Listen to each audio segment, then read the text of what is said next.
Assalamualaikum warahmatullahi wabarakatuh. Perkenalkan, nama saya Muhammad Heru Setiawan. Saya berasal dari kelas 4B Universitas Cokro Aminoto Palopo. Saya akan menjelaskan tentang konsep dasar sistem operasi komputer.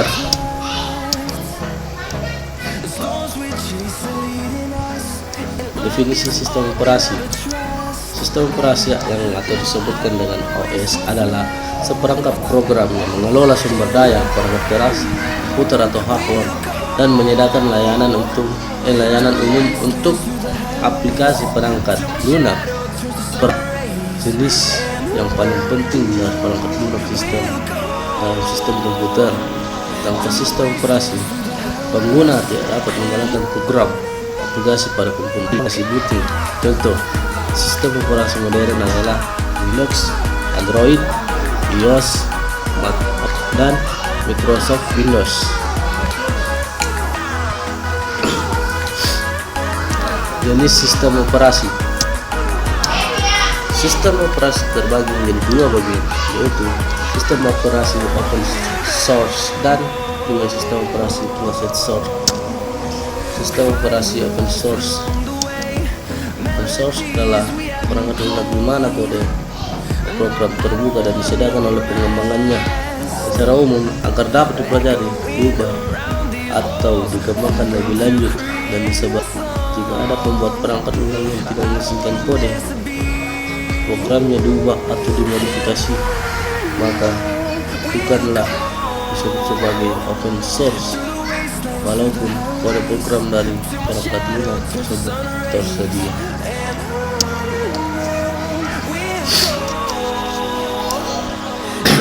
Open source atau kode program terbuka dipopulerkan pada tahun 1998. Sejarah perangkat lunak open source lahir sejak kultur hacker berkembang di laboratorium komputer di universitas Amerika seperti Stanford, Berkeley, Carnegie Mellon, dan MIT pada tahun 1960-an dan 1970-an. Sistem operasi open source dianggap menguntungkan khususnya oleh para pengguna open source. Beberapa keuntungan dan kerugian dari open source. Keuntungan dan kekurangan. Keuntungan: banyak tenaga SDM yang berperan mengerjakan proyek. 2. Kesalahan atau bug error lebih cepat ditemukan dan diperbaiki. 3. Kualitas hasil lebih terjamin karena komunitas melakukan evaluasi. 4. Lebih aman. 5. Hemat biaya. 6. Tidak mengulangi development. Kurangnya SDM yang dapat memanfaatkan open source. 2. Tidak adanya proteksi terhadap hak atas kekayaan intelektual atau disebut dengan haki. Sistem operasi closed source. Closed source adalah sistem operasi yang kodenya tidak dibuka untuk umum.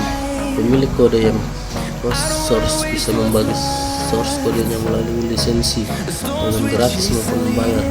Meskipun gratis, lisensi tertentu bisa membuat sebuah sistem operasi tidak sepenuhnya open source.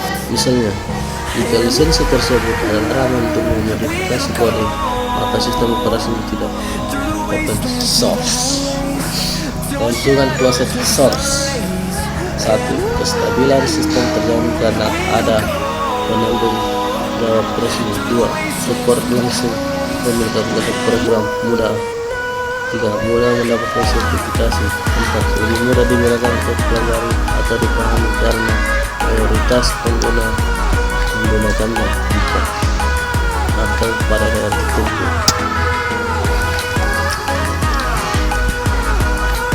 Kekurangan closed source. 1.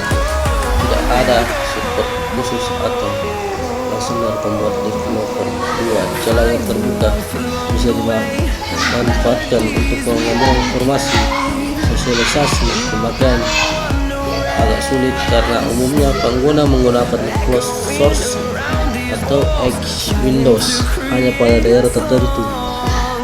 Sulit untuk mendapatkan sertifikasi. 5. Adanya lisensi yang mengharuskan pengguna untuk menyediakan dana atau finansial. 6. Pengembangan terbatas. 7.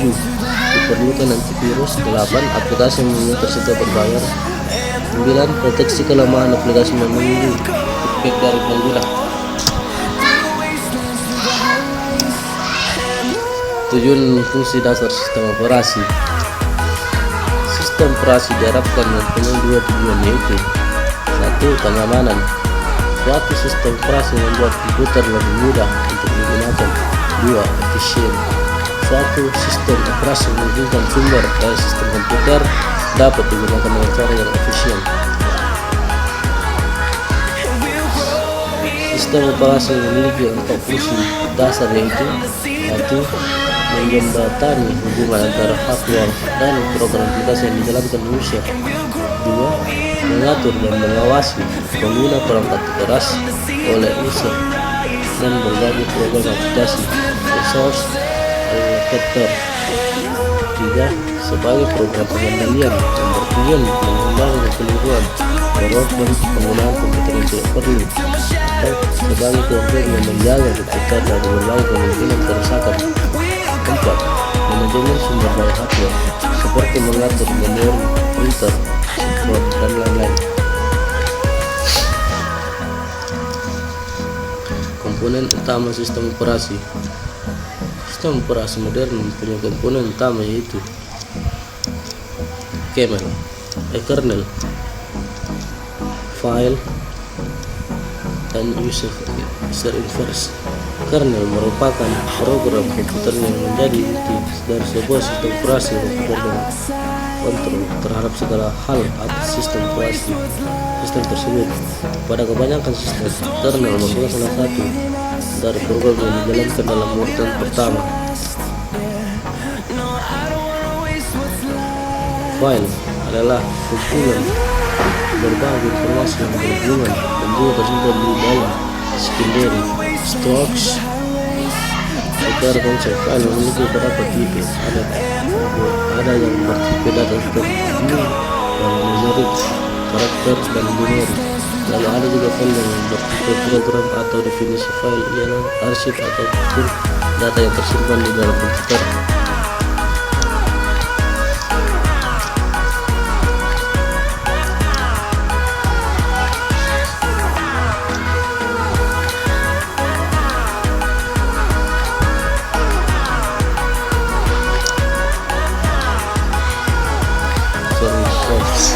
Adalah tampilan visual yang menggambarkan dengan pengalaman satu bilangan dapat berupa warna dan tulisan yang bisa disamakan. Dari mungkin secara sederhana, UI adalah bagian tampilan sebuah produk dilihat oleh penggemarnya. Sistem operasi dalam masyarakat. Windows. Microsoft Windows atau yang lebih dikenal dengan sebutan Windows adalah keluarga sistem operasi yang dikembangkan oleh Microsoft dalam menggunakan terbuka dan zona grafis. Sistem operasi Windows telah berevolusi dari MS sampai DOS. Sebuah sistem operasi yang berbasis modus teks dan command line. Windows versi pertama, Windows Graphic Environment 1.0, pertama kali diperkenalkan pada 10 November 1985, tetapi bertelur pasar pada bulan November tahun 1985, yang dibuat untuk memenuhi kebutuhan komputer dengan tampilan dan gambar. Windows 1.0 merupakan perangkat lunak yang berbasis bit tambahan atau bukan merupakan sistem operasi yang berjalan di atas MS atau DOS dan beberapa varian dari MS atau DOS, sehingga ia tidak akan dapat berjalan tanpa adanya sistem operasi DOS. Versi 2X versi 3X juga sama. Beberapa versi terakhir dari Windows juga ada versi 4.0 dan Windows NT 3.1 merupakan sistem operasi mandiri yang tidak lagi bergantung pada sistem operasi MS